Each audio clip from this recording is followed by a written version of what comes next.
Restoran və kafelərdə xanımlara özəl adı altında pulsuz qəlyan təqdim olunur. Bu isə gələcəkdə ciddi problemə gətirib çıxardır. Bəs maraqlıdır, hədiyyə bizim sağlamlığımıza necə təsir göstərir? Xüsusilə xanımlar üçün edilən bu təklif nə qədər cəlbedici görünsə də bir o qədər zərərlidir. Amma təəssüflər olsun ki, restoran və kafelərdə kifayət qədər qəlyan çəkən zərif cinsin nümayəndələri var.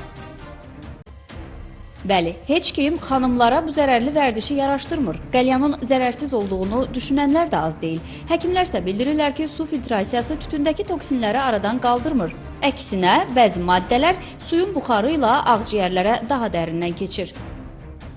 Qəlyan seansı var ki, bu təxminən 45-50 dəqiqədir ki, və bu müddətdə qəbul etdiyi nikotinin miqdarı 3-4 qutu siqaretdə olan nikotinə demək olar ki, bərabərdir. Tərkibindəki nikotinin miqdarı həddindən artıq çox olduğuna görə asıllıq siqaretə görə daha yüksək.